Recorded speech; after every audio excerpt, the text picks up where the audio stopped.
All right, y'all, welcome to the Scott Horton Show. I am the director of the Libertarian Institute, editorial director of antiwar.com, author of the book Fool's Errand, Time to End the War in Afghanistan, and I've recorded more than 5,000 interviews going back to 2003, all of which are available at scotthorton.org. You can also sign up for the podcast feed. The full archive is also available at youtube.com/Scott Horton Show. All right, you guys, introducing John Kiriakou, former CIA guy, now does journalism and hosts a show on Sputnik. And he wrote the book, The Reluctant Spy. And I'm sorry, I am forgetting, John, the title of the book that you wrote with Joe Hickman about... Right, it was about Zubaydah. And then I wrote one called Doing Time Like a Spy, which won the Penn First Amendment Award. And I got a new one coming out. Oh, with Gareth Porter. With Gareth Porter, right. The CIA Insider's Guide to the Iran Conflict. Great. And when's that coming out? That's coming out January 21st, so right around the corner. Great. That's awesome. Looking forward to it. I know from talking with Gareth that he's been hard at work on that thing. So. Oh, boy, did he take it seriously. Yeah, well, he is the best of the best on it. He really is. He's a committed researcher and truly an expert on Iran. Yeah. Yeah, he wrote the book Manufactured Crisis, of course, about the nuclear program there. All right, so listen, we got to bring up some old stuff and fight a little bit here.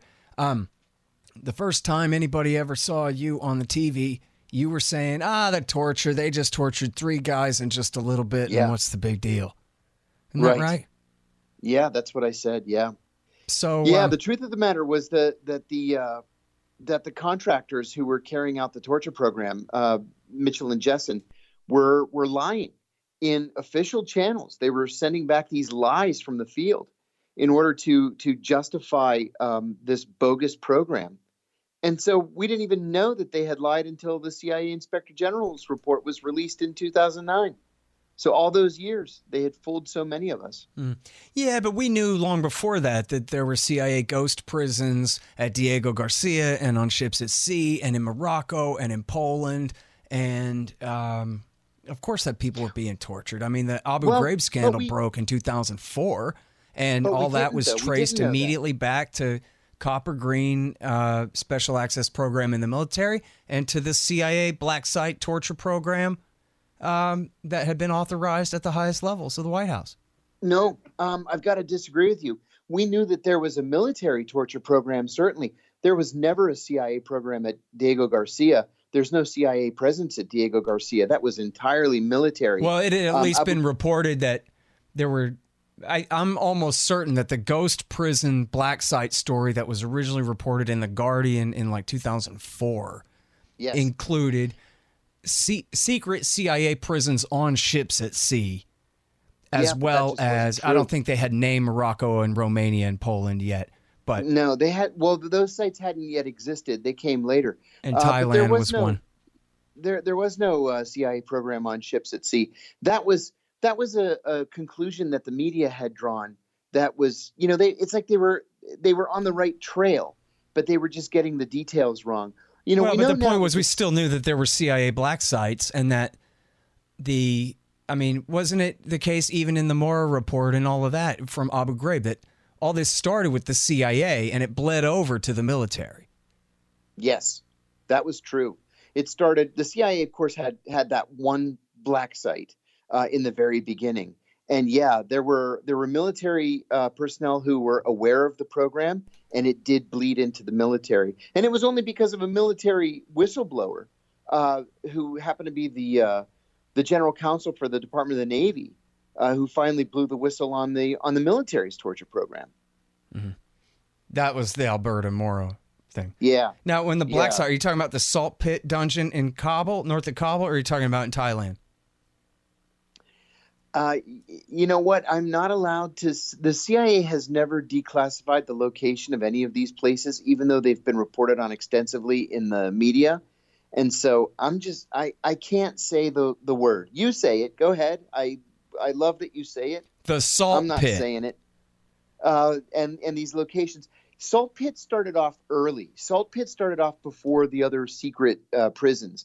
And it was because salt pit had already existed, first under the Soviets, and then later under the Taliban. And so we just took over this godforsaken Taliban dungeon and torture chamber and used it for our own purposes. Mm-hmm. Yeah, the base in Poland, where you guys, to put it loosely, tortured people, was a former Soviet base as well. No comment.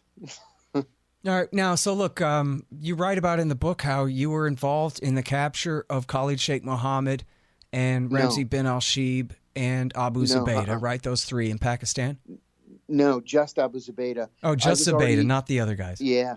No, just Abu Zubaydah. I was the leader of the team that caught Abu Zubaydah. I had gone back to CIA headquarters, and then we caught Khalid Sheikh Mohammed.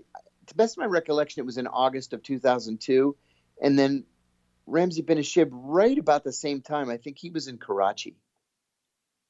Okay, so I screwed that up. But anyway, so That's you good. got Zubaydah. You ended up writing a book about this guy. You turn him over now. So the CIA, I know, originally allowed the FBI, Ali Soufan, to come in and interrogate the guy, and apparently was getting some stuff out of him. And then that was all canceled. And Mitchell and Jessen and the torturers were brought in. But at this point, what? You went home and weren't involved in any of that? Right. We caught Abu Zubaydah March 22nd, 2002. I went back to CIA headquarters on May the 1st. Abu Zubaydah went to the secret site. He recovered from his gunshot wounds for about 6 weeks. And then you note correctly that Ali Soufan of the FBI began interrogating him. Remember, at the time, the 9/11 attacks were still an open criminal investigation. And so even though normally the CIA has the lead on cases overseas and the FBI has the lead on cases domestically, the FBI had the lead in that one. And so Ali Soufan did what the FBI does so well. He established a rapport with Abu Zubaydah. It took weeks, but he ended up getting Abu Zubaydah to start talking, and he was providing actionable intelligence. For whatever reason, in late July 2002, George Tenet, who was the CIA director at the time, went to President Bush and asked Bush to expel the FBI from the secret site and let the CIA take over. There was no reason to do that, but he did it anyway. And Bush agreed. And so on August 1st, the FBI withdrew from the secret site. And not only just the site, they actually left the country because they knew what was coming and they didn't want any part of a torture program. And so the CIA began torturing Abu Zubaydah on August the 1st. He immediately clammed up and provided nothing else. That went on for months. And finally, Ali Soufan went back out, reestablished this relationship with him. He started talking again, and then Mitchell and Jessen did the whole thing all over again. And really, they tortured him just for the sake of torturing him. They called it learned helplessness. And it was far less about gathering intelligence than it was about just ruining this guy's life. Well, you say here he was not the number 3. He had never even joined Al-Qaeda, and he had never pledged loyalty to bin Laden. And That's so correct. At what point did the CIA know that? Well, the CIA will tell you that Joe Hickman and I made that up. They're lying. We're telling the truth. So it became apparent early on in the interrogations that Abu Zubaydah just did not have the information that we expected him to have. And the truth of it was this. It was that he has a first cousin whose name is also Abu Zubaydah. He had lived in the United States. He fled to Jordan as soon as trouble started after 9/11. And when you put their two files together, not knowing that it's two people, this looks like a terrorist Superman. In fact, it wasn't. It was one bad cousin. And Abu Zubaydah himself, the one that we caught, was a bad guy, but he was no worse than many of the other people that we caught and who have subsequently been released. He had founded Al-Qaeda's 2 training camps in southern Afghanistan. He had founded the House of Martyrs, the Al-Qaeda safe house in Peshawar, but he was not the number 3 in Al-Qaeda. He was not the terrorist mastermind that we said he was. He had never joined Al-Qaeda. As you said, he had never pledged fealty to Osama bin Laden. And we knew that, I'm going to say, by the later part of the year 2002, early 2003, that this had been a mistake. Mm-hmm. And now Bush, famously, at least quoted by Ron Susskind, told George Tenet, was briefed on this by George Tenet, and said to him, well, you're not going to make me lose face on this, are you? I said he was important. This was the guy that Bush brought up over and over again when defending the torture program. This is why we have to torture. We have people like Abu Zubaydah who we have to torture into telling us the truth. It's not torture, but yeah, it's torture. And anything less wouldn't do the job.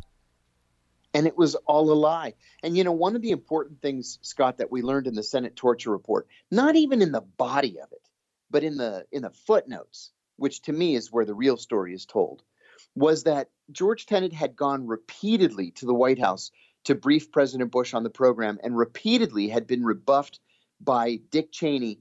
And then Cheney finally went to Tenet and said, I briefed him, everything's good. It was only later, in 2005, that it became apparent that Bush was never briefed by George Tenet, that he was purportedly briefed through Cheney, and Cheney just lied about the entire thing.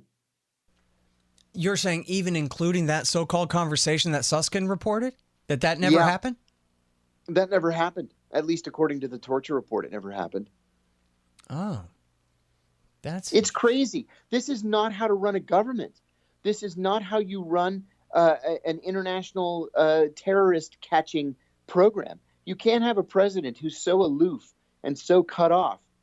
See, I saw that was in the movie of the report too, that, Bush didn't know till 06. Well, the Abu Ghraib scandal broke in 2004, and all this stuff started coming out then. Yes. So, and Bush was just clueless. And worse than that, I wonder on the specific point about that Susskind quote, because it's a very particular quote. You're not going to make me lose face on this.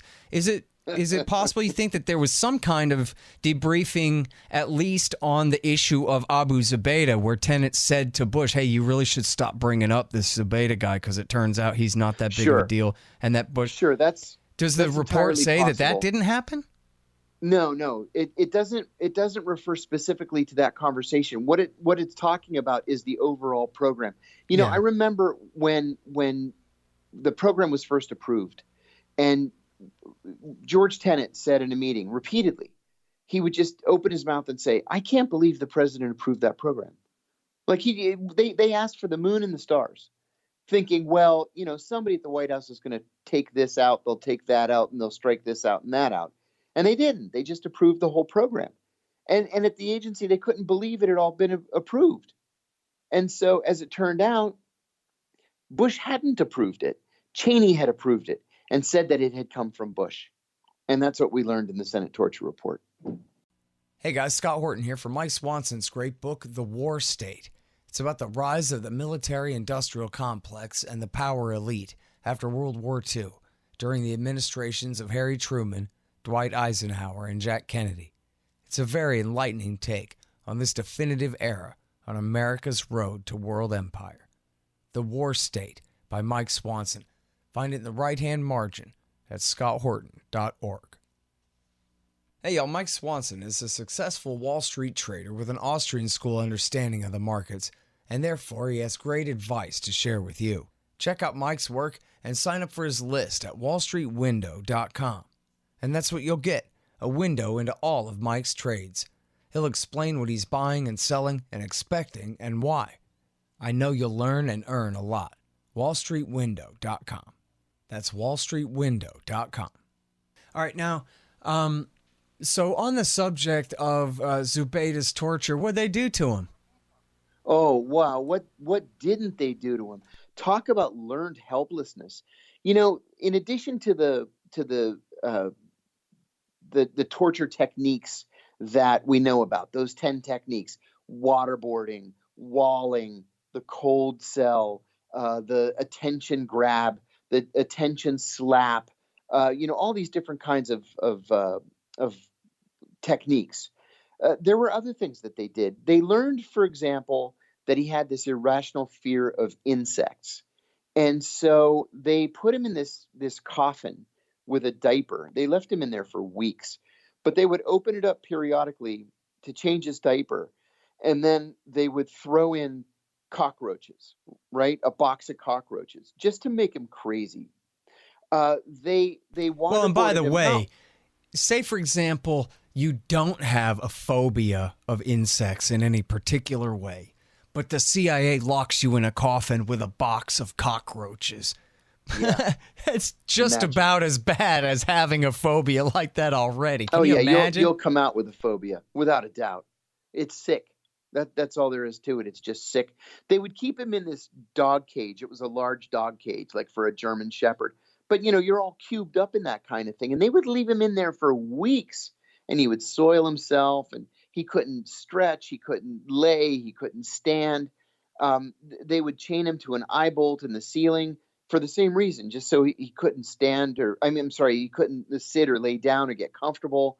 And they would leave him like that for weeks at a time, with music blasting and the lights on all the time, and you're stripped naked, and the cell is chilled to 50 degrees, and they throw ice water on you. And it got to the point where as soon as either Mitchell or Jessen would enter the cell, he would just start to cry and curl up into a ball. And that was the whole point. Mm-hmm. And then that was the whole point. But then would they say to him, okay, now tell us the secret? And then would he? He would tell them literally anything he thought they wanted to hear just to get them to stop. So where he was telling Ali Soufan real intelligence, he was just babbling gibberish to Mitchell and Jessen. With Ali Soufan, Ali would ask him a question like this. And let me preface this by saying what he gave Ali Soufan that was so important was two things. Number one was the identity of Khalid Sheikh Mohammed, who we only knew as Mukhtar, right? We knew that there was this bad guy somewhere out there in the world named Mukhtar, and he had masterminded the Bojinka operation, where they were going to hijack 747s out of Manila and then fly them into buildings along the U.S. West Coast. That was in 1996, and it was disrupted. So we knew Mukhtar had been the mastermind of that, but we didn't know that Mukhtar's real name was Khalid Sheikh Mohammed. Ali Soufan got that from Abu Zubaydah, number one. Number two, he gave us Al-Qaeda's wiring diagram, which we had no idea of. We didn't know what it looked like. We didn't know who reported to whom. We didn't know where they were located. And so Ali would ask him, and I'm just making this up as an example, if you were going to do an operation in Dusseldorf, how would you do that? And Abu Zubaydah would answer, well, I know this guy Muhammad, and here's his phone number, and Muhammad has a friend, Abdullah, and Abdullah's an expert in, bomb making, and Abdullah's got a friend, Rashid, and Rashid knows these people that get weapons. And then we could call the Germans and say, listen, you've got a problem in Dusseldorf. Here's who you need to round up, and then they could disrupt that cell. That's the kind of information that he was giving to Ali Soufan. But then twice, Ali and the rest of the FBI were thrown out of the secret site, and Mitchell and Jessen took over, and all of the information dried up. Now, the way they were able to get along with this lie, by perpetuating this lie for so long, is, remember, at the time, the CIA and the FBI still hated each other with a special passion, and the computer systems weren't compatible. And so Ali's doing these debriefings. He's putting all the intelligence into an FBI cable. He's sending it back to FBI headquarters, and the CIA is none the wiser. So what Mitchell and Jessen did is, once Ali and the FBI guys left, they pulled all of Ali's reporting, they retyped it in the CIA computer system, and they said, oh, we waterboarded him one time, he cracked, and look at all the amazing information that he gave us. That's how they pulled the wool out over our eyes for so long. And by our, you mean you were back at CIA headquarters approving all this? Well, I was at CIA headquarters reading all of it, and I said to a colleague of mine, I said, maybe I'm wrong about all this. Because I said, not only was torture immoral and unethical, and in my view illegal, but it didn't work. And then they're sending these cables back saying, oh, not only did it work, but it worked fantastically. Here's the information he's giving us. And I said, maybe I'm wrong about this. I still object to it on ethical and moral grounds, but maybe it does work. if he's given us this kind of information. Well, in fact, he wasn't giving us that kind of information. He was giving it to Ali Soufan, and we stole it from Ali and just put it in CIA channels. And when did you find out about that was where they were getting it from? Not until 2009, when the Inspector General's report was released. Mm-hmm. And then, so I want to go back to the salt pit torture dungeon for a second, because that's where Gul Rahman died. And Right. There was another guy, this is Abu Ghraib, was the military prison in Iraq, but it was the CIA that murdered a guy named Al-Jamadi there by hanging him from the ceiling with his arms behind his back and suffocating him to death. Something the Nazis used to do. Okay, thanks for the clarity on that. And now, according to Colonel Lawrence Wilkerson, and then later the AP confirmed his same number, 108 people were killed by the military, or at least died in military captivity after being subject to torture to one degree or another. As far as I know, I don't know about you, as far as I know, the CIA killed 2. Oh, no, because there was the guys that they killed down at Guantanamo, too, in 2006. The 3 guys down there that your partner Hickman wrote all about. That's right. So you can add those 3. So there's 5 murdered by the CIA, at least during this. And to tell you the truth, I always believed it was more than 5. I mean, when I was at the CIA, and my last job at headquarters was I was the executive assistant to the associate deputy director for operations. So I'm reporting, briefing all this stuff in the morning. There were the 2 early on that I briefed in 2002. And then Hickman reported on the other 3 at Guantanamo.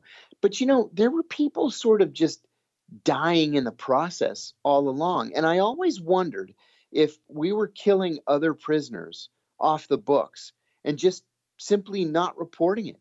If you're in a place like Salt Pit, for example, which is literally hell on earth, what's to keep you from killing somebody and just burying them there and just not reporting it? And I often wondered if that was the case. Well, do you have any kind of estimate on the numbers of people that you would hear about dying? I don't. But if, Larry Wilkerson, who I have incredible respect for, is saying that the number was as high as that, whether it's all military or a combination of military and CIA, I'm going to believe Larry Wilkerson. Yeah, well, and the AP confirmed his exact same number, 108. There you have it. And yep. But supposedly those are all military. That excludes the CIA ones. That doesn't count even the 2, Rahman and Ramadi, much less the 3 that died at Guantanamo that they still won't admit to. And by the way, I should clarify here, I do hope people will Google this and read about the Guantanamo murders, but it's the other Scott Horton, the heroic human rights lawyer from Harper's Magazine and Columbia University, who did all that great journalism. I just interviewed him and Hickman about it. That's so great. I don't want anyone to get confused. I wouldn't, that's his great journalism on that case. And it's pretty ironclad too, with his follow-up articles and everything. Yeah. And with Hickman's book about what happened there. But it was John Durham who was brought in by Obama and Eric Holder to perform the cover-up there, which is exactly what he did. Yeah, that is exactly right. And now John Durham finds himself in the news again. And, it's kind of fun to think that you would have this bulldog prosecutor. They keep calling him a bulldog. You have this bulldog prosecutor come in and, do something heroic and he has the power to indict and prosecute John Brennan, who, guess who I want to see go to prison? John Brennan. Oh, yeah. Boy, what a great day in American history would that be? Yeah, but I dare not hope or believe. There's just no way. This is the same guy that let John Brennan and friends get away with murder here. He is, yeah. John Durham is the U.S. Attorney for Connecticut. He's got this reputation as being a pit bull. I've not seen it yet.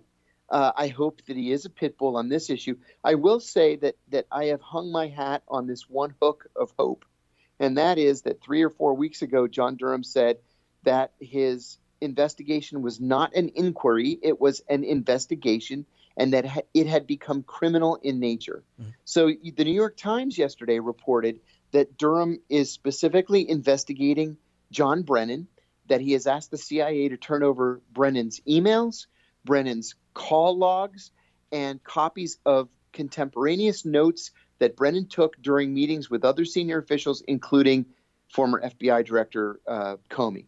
So, we can hope that these allegations that Brennan was telling Congress one thing and telling colleagues the opposite thing might result in a couple of charges. We'll see. Mm-hmm. Well, so there's this CIA officer. I'm sorry, his name is escaping me. It's Larry Johnson. Larry Johnson. Yeah, former CIA another officer, great Larry Johnson. Researcher. I'm sorry? He's another great researcher. So he had a story that he wrote over at Patrick Lang's blog, another former intelligence official there, DIA, and I forget if CIA too. But anyway, a lot of these intelligence guys hang out over at Patrick Lang's blog, Sic Semper Tyrannis. And Larry Johnson said that he had a single source, and he wasn't claiming to know it. He was describing it as a single source story. But he was saying, and I don't know if there have been follow-ups since then. I know there was one follow-up that was no more conclusive. But what he says is that his source tells him that John Brennan created a task force in early 2016 for the purpose of entrapping Trump and drumming up this Russiagate plot in the first place. And actually, as one part of that, a side point on that, was he said that when it comes to going after Brennan now, that Gina Haspel is on board because they've got beef from before. And so she has every reason to want to, one, ingratiate herself with Trump, and two, get back at Brennan by telling the truth about him. So I wonder if you can shed any light on any of that. Phil Giraldi tells the same story, that there was an actual formal task force that John Brennan set up at the CIA for the specific purpose of going after Donald Trump. I don't know if that's true. I actually kind of hope that it is, just because I'd like to see Brennan get what I believe he has coming to him for a whole bunch of different reasons. I believe what you're saying about Gina Haspel, not because Gina's the savior of all that's right and just and true, but because they're all sociopaths over there and they care only about themselves. And this is exactly what a senior CIA officer would do to another senior CIA officer if she thought that he was getting in the way of her legacy. So I absolutely believe that. Well, that's good, because that means she does have the rope to hang him with. But I guess, what would have to happen here would be Trump would have to say to Barr, hey, Barr, I really, really, really, really mean it. I want you guys to pursue this thing to the bitter end. And then Barr would have to really mean it when he said, yes, sir, and turn around and tell Durham, hey, if we got to tear down all of Langley, Virginia, we are doing this thing. You have my full support and my full insistence that you go all the way with this. Anything short of that, it's not going to happen. It's not.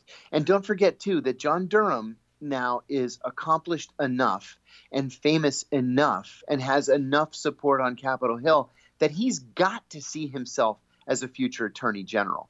So he's going to want to really put a cherry on top of this thing, too. Yeah. Well, but that's where his political interest is in not crucifying these guys, because look at how bad what they did is. I mean, if you really prosecuted John Brennan for framing Trump for treason, what's right?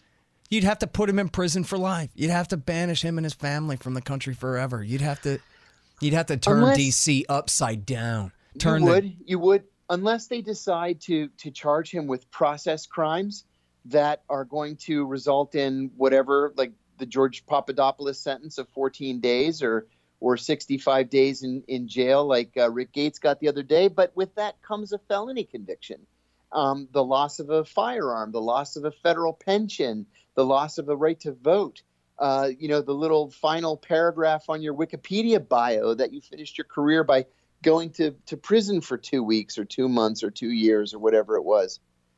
So who knows? I'm kind of enjoying this. A friend of mine at the agency told me one time that he really believed in that old adage, the bigger they are, the harder they fall. We were talking about the former CIA director under Bill Clinton. Oh, my God, his name escapes me right now. Woolsey, the kook? No, it was after Woolsey. It was he he wanted to write his memoirs, and so he took an agency laptop with him after he retired. Oh, John that was Deutsch. Just John Deutsch. That was Okay, just I'm sorry. I chock thought he full was of before classified- Woolsey. Pardon me.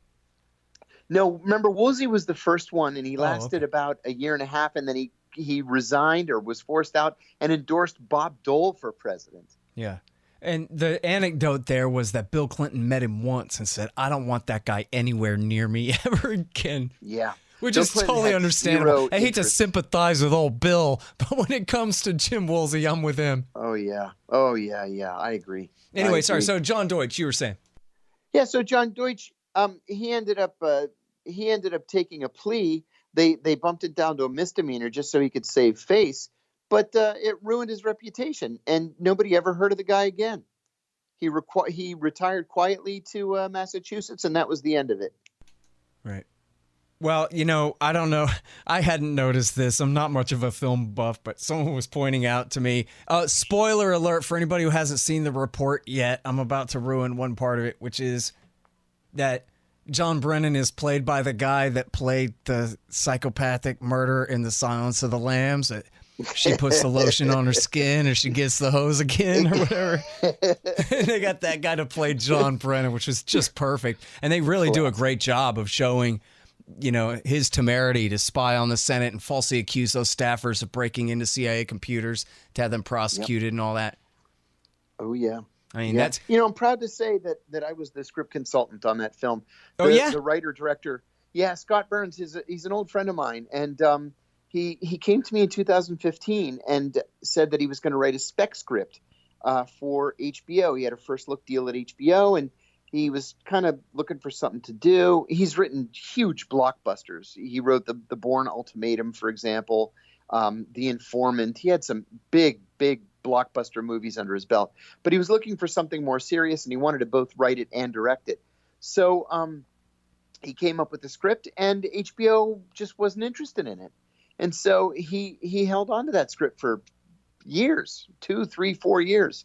And then finally Amazon said that they would take it. Now it's a big hit. Yeah, it is. It's really great, too. And, I got to say, because I'm interested in all of this stuff. And so the whole time that Dianne Feinstein's committee was writing this report and doing their investigation, me and my guests, we would cover it all the time, all the news stories about it and whatever. And yet still, there are these faceless bureaucrats somewhere, these kind of imaginary people in some basement somewhere, supposedly doing some work. And then we find out after the fact they wrote a 7,000-page report, but they're still completely opaque, these characters.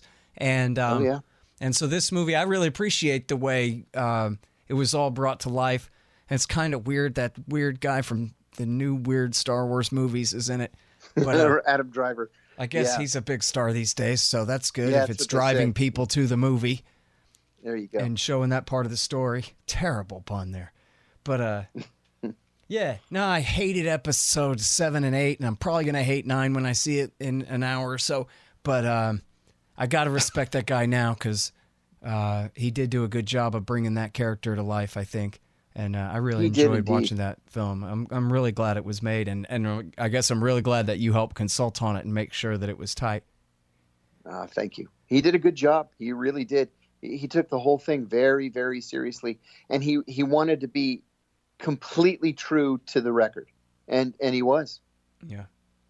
Was it your idea to get the guy from Silence of the Lambs to play John Brennan? I wish. How perfect. This is the strength of a really great casting director. Right. Like how The Sopranos was perfectly cast. Yeah. And Goodfellas perfectly cast. That's how this was. It was perfect casting.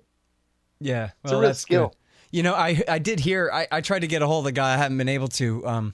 I need to double down on that. But I did hear the interview with Daniel Jones. That's the character that the movie is based around there, by Jeremy Scahill. And it was really good. He had a lot to say. That was really he did a good. good job. Did you, by the way, you know him, or did you spend time working with him or talking with him about this stuff? He said he was uncomfortable meeting me. And so I just left it at that. Oh, okay. Well, you were involved in a way, right? So he wants to, I guess, keep any conflict of interest out of that. Yeah, and that was cool. I testified before the Senate Armed Services Committee back then, not before the Intelligence Committee. And the truth is that the Intelligence Committee was in up to its neck with the torture program. They had approved it. They had financed it. And then they expressed outrage that it had gone as far as it had gone, which was kind of funny to me, just because they were all in on it. This is my beef with Dianne Feinstein. Dianne Feinstein was one of the foremost cheerleaders for the CIA on Capitol Hill. There were very few people, Democrats or Republicans, who loved the CIA as much as Dianne Feinstein did. And in fact, when Obama became president, remember he had trouble finding a CIA director. He had offered the job to 3 or 4 different people. Nobody wanted it. He couldn't name Brennan because the progressives were up in arms. Brennan had been the number 3 at the agency during the torture program under George W. Bush. And so finally, Leon Panetta agreed to take the job. But Dianne Feinstein said she would vote for Panetta only if Panetta chose Steve Kappas as his number 2. But why would you name Steve Kappas when Steve Kappas was one of the godfathers, one of the creators of the CIA torture program? But he got that job because Dianne Feinstein insisted that it be him. So to have Dianne Feinstein portrayed in this movie as this great champion of human rights, it's just nonsense. Yeah. Well, and as you say, she was I guess the Republicans were in the majority most they of were the in the time minority. in the Senate. Oh, no, actually, because Jeffers were. had switched, right? So she was the chair Yes, of the Senate Intelligence Committee from the time of the start of the terror war on, because Jeffers had switched before Correct. 9/11 even. That's right. He became an independent. So she was not just the ranking member. She was the, or No, was she the chair? chairman. She was the chair. She was the chair. Because I was trying to think. Yeah. I guess there were some senators who had come and gone by then. But Right. no, Yeah. so she really had approved this all along. So she I guess we give her the credit for ordering this investigation up. Yeah, I do. I give her credit for that. But then I fault her. But it's only the thing is she created in the first place. So Yeah, and I fault Wyden and I fault Udall for not going public with the whole damn thing at the end, especially Udall. Udall had given up his seat. He was retiring. He could have put the entire 5,000+ page torture report in the congressional record and just declassified it in a matter of seconds. Yep. And he refused to do that. Yep. And well, for that matter, there have been at least dozens of people in D.C. with access to this thing. And at the beginning, Yes. I know that they turned over copies of the report to the Department of Justice, and I'm not That's sure right. which other agencies. And then they ended up giving them back. We don't even want this thing in our safe. Take it. Yeah, and if The Intercept is to be believed, most of those copies have been destroyed. Yeah. Well, good point. If they're to be believed, but yeah, depending on, as long as it's not Jim Risen, the Russiagate truther lunatic who gave up all of his credentials as an investigative reporter, might be all Amen. right. But or Murtaza Al Qaeda over there, certainly not him. Right. But the rest of them, they're okay though. A lot of them, most of them. Well, we can agree to disagree on that. Well, oh yeah, I guess there's Matthew Cole who got you put in prison. Yeah, there's Matthew Cole, and not just me. He got Reality Winner put in prison, and he got Terry Albury, the FBI whistleblower, put in prison. I've always maintained that that once is an accident, twice is a terrible coincidence, 3 times you're secretly working for the FBI. Yeah. You know what? He did great work on the Navy SEALs war crimes in Afghanistan, but then again, maybe that was all fraud too. Who knows? Probably not, though. I don't trust the guy. Yeah. Well, I still like Greenwald. I do too. I like Greenwald. I went to college with him. He's a good guy, serious journalist, dogged researcher. I have a lot of respect for him. Yeah. And I think people are under the false impression that he runs that thing, which he is not the editor. No, he's not. No, he's not. Yeah. I see, whenever he says anything, I see people attacking him for Reality Winner all along. And you can tell that he's tired of saying that. He also very much disapproves of what happened in that situation, but it really wasn't him, Yeah, but they never fired Matthew Cole. He still has a job there. Yep. All right, so you know what? We didn't even talk about these pictures. Can we mention real quick these drawings of Abu Zubaydah that finally were published here before I let you go? You bet. So Abu Zubaydah, has been drawing pictures of himself being tortured in a variety of different horrific positions. And these pictures were finally brought out of Guantanamo by his attorney, Mark Denbrough. Mark is a professor of law at Seton Hall University in Newark and has long been Abu Zubaydah's, one of several pro bono attorneys representing Abu Zubaydah. How in the world he ever got them declassified, I don't know. And he said that it took years to do. And it's funny, the CIA insisted on blacking out the faces of the stick figure drawings of the torturers that Abu Zubaydah had done. Funny to me. Like, you can't identify your torturer from a stick figure. And that's what it is, too. But they insisted on putting black boxes over the faces of the torturers and the drawings. Still, these are very, very powerful. They ran in the Sunday New York Times a couple of weeks ago. And there's been an outcry, justifiably so, that we really should never have been involved in this kind of thing in the first place. Yeah, it really is something to see. Like, even in the drawings, the expressions on the face of Zubaydah's drawing of himself as he's going through this and that kind of thing. You know, it's I'm not much of an artist or a critic of art, but you know, sometimes a real simple drawing can have so much expression in it, you know. You see the horror on the guy's face, you know, the way it's drawn there. Without a doubt. Yeah, that's something they went through. Listen, I don't have time. I really got to run, but I do want to mention this great article that someone forwarded to me. This discussion came up in my Reddit room, and it's called Marty Gottsfeld, Another Whistleblower in Solitary Confinement. And he's been in solitary for more than 9 months now, not just in solitary, but in something called a CMU, a communications management unit. So he's not allowed to send or receive any mail except to the court. He's not allowed to send or receive make or receive any phone calls. He's not allowed to have any visits. They've really completely cut this guy off. Mm-hmm. And this is something that we talked about in the past. If people check on this site, you can find my interviews with Will Potter on this.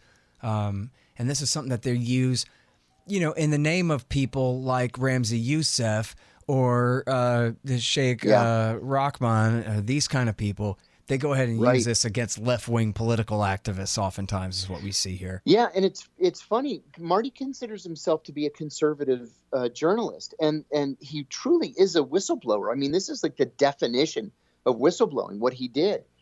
He brought to light evidence that a young teenage girl was being abused at Children's Hospital in Boston. And it turned out that everything he said was right. Now, they charged him with computer crimes because to bring attention to the case, he took down the children's sentence. He got 10 years, and not just 10, but 10 in solitary and CMU. Man.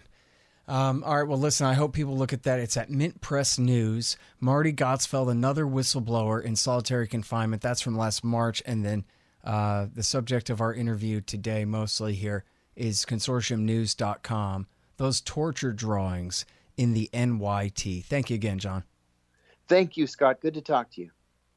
All right, y'all. Thanks. Find me at libertarianinstitute.org, at scotthorton.org, antiwar.com, and reddit.com/Scott Horton Show. Oh, yeah, and read my book, Fool's Errand, Time to End the War in Afghanistan, at foolserrand.us.